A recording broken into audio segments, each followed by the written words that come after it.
Bonsoir à tous et bienvenue dans cette nouvelle vidéo nocturne. Alors je vous demande de m'excuser par avance, il est près de 2 heures du matin et je n'ai pas encore eu le temps d'aller me reposer depuis la vidéo de la nuit dernière, donc ne m'en veuillez pas si mes propos ne sont pas super clairs.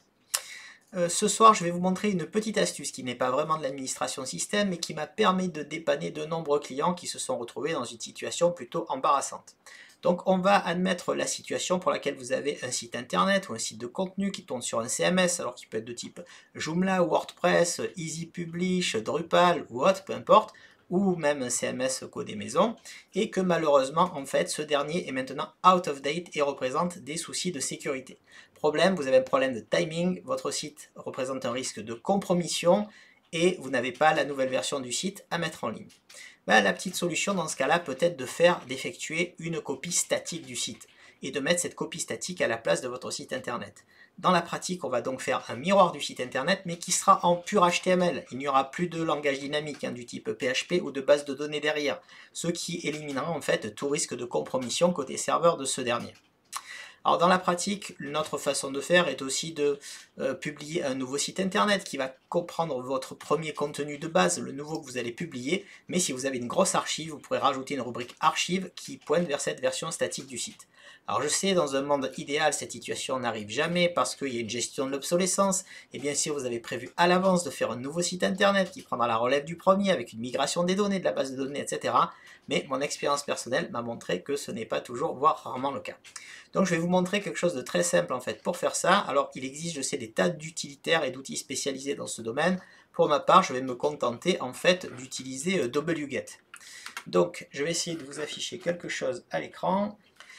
Voilà, donc j'ai fait un peu plus de place sur l'écran maintenant pour que ça soit plus lisible. Donc vous voyez normalement un navigateur internet avec un site de contenu, donc c'est le site d'une de mes sociétés, qui est un CMS WordPress à la base, donc qui dispose de rubriques en fait, qui décrivent des services, des prestations, etc. Donc dans le même temps, j'ai mon site internet personnel en fait qui est ici, et sur lequel en fait c'est dans un sous-répertoire de ce dernier que je vais créer une copie du site en question, donc une copie statique. Donc pour cela, alors je vais d'abord juste temporairement vous enlever ça pour qu'on voit les fenêtres, le temps que je les retrouve sur mon véritable écran. Voilà. Donc on va utiliser wget. Alors wget, ça supporte plein d'options. Moi je vais vous le montrer en fait avec des options simples, mais c'est possible dans certains cas d'utiliser encore d'autres options.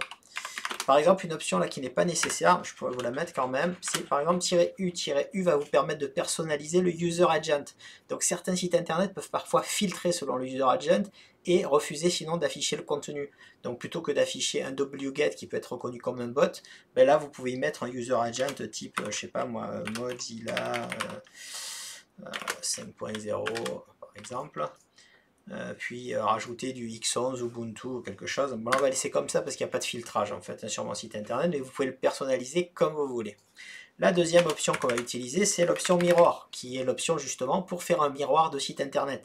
Mais toute seule, elle ne va pas nous suffire. Donc on va utiliser en même temps une autre option qui s'appelle Convert Links. Convert Links, c'est ce qui va permettre d'obtenir des liens relatifs, de transformer des liens absolus, donc qui pointent vers des URL de site internet, en liens relatifs qui fonctionneront donc en local. Donc en fait, on écrit Convert Links.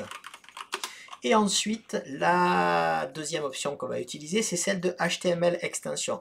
HTML extension, ça va permettre de rajouter une extension HTML pour les URL qui n'ont pas d'extension. Alors, ce ne sera pas nécessaire obligatoirement pour tous les sites internet, mais en l'occurrence, pour le site en question, ça l'est. Vous avez des URL qui terminent par exemple par /12345 sans extension, et donc elles ne pourront pas être interprétées sinon en HTML natif. Donc cette option va nous permettre en fait de rajouter automatiquement une extension HTML. Donc on rajoute HTML extension. Voilà, une fois qu'on a fait ça, il nous reste juste à préciser l'URL de notre site internet. Donc là, en l'occurrence, c'est celle-là. Une fois que vous avez fait ça, il suffit d'envoyer. Sur l'écran de droite, en fait, vous allez voir les requêtes en fait arriver. Oh, je vous fais juste là en ayant coupé, vous voyez c'est l'user agent qu'on a précisé, Mozilla juste 5.0 qui s'affiche pour vous montrer la petite personnalisation. Donc je rentre, ça devrait prendre pas très longtemps, je pense à peu près 1 minute, parce qu'il ne doit pas y avoir beaucoup de fichiers, je pense 4 ou 500, quelque chose comme ça. le temps de faire le miroir. Alors il y a une autre option là que je ne vous montre pas de wget qui permet aussi de changer la vitesse en fait. C'est-à-dire qu'au lieu d'envoyer un gros flot de requêtes comme ça, d'envoyer par exemple une requête toutes les secondes ou toutes les 2 secondes pour être sûr de ne pas mettre à mal votre site internet, ce qui peut être utile dans certains cas. Donc ça continue de défiler, normalement je pense que vous devez le voir vous de votre côté également. Je pense qu'on est presque au bout. Voilà, c'est fini. Donc c'était 429 fichiers. Donc qu'on peut voir ici. Donc maintenant qu'on a copié ces 429 fichiers, si on regarde ici, on se retrouve avec un sous-répertoire qui s'appelle digital-network.net, dans lequel on va retrouver en fait toutes les copies en fait de nos fichiers, avec chaque fois un fichier HTML correspondant en fait qui a été généré depuis la version dynamique du site. Donc ça, si après on va le voir en vrai, donc en vrai, il faut que je raffiche le Firefox, il est là. Là, je voulais rafficher à vous, maintenant il faut que je le vois moi. Voilà. Donc là, on a le site d'origine. Là, on a notre site internet à nous, sur lequel donc on va aller sur Mirror. Mirror, sans le S, je pense que ça marchera mieux. Voilà. Et donc, on obtient le même site internet. Sauf que cette version-là est statique. Donc en fait, elle ne peut pas souffrir de vulnérabilité de type côté serveur en fait. Vous ne pourrez pas vous retrouver avec un site hacké et défacé avec autre chose dessus. Donc vous pouvez le mettre en solution temporaire. Notre solution aussi, c'est que vous êtes en train de proder un nouveau site internet, vous prodez votre nouveau site internet, mais vous n'avez pas eu le temps d'importer ou de recréer tout le contenu, ce qui peut être assez lourd des fois si vous avez beaucoup d'historique. Une petite rubrique archive que vous rajoutez avec une archive du site, ça vous permettra de le réindexer malgré tout dans Google et de ne pas perdre tout ce contenu et de prendre tout votre temps en fait pour faire l'opération. Voilà, c'était tout. Je pense que j'ai pas pris longtemps, quelques minutes, et je suis très fatigué. Donc j'espère que ça vous aura servi ou peut-être appris quelque chose ou que ça pourra vous être utile. N'hésitez pas à commenter si vous avez des informations à me mettre, des commentaires, des contributions. Vous pouvez me rejoindre pour discuter tech ou science sur le Technobar, que ce soit sur Telegram ou sur le groupe Facebook. Vous pourrez trouver ça dans la description de la vidéo.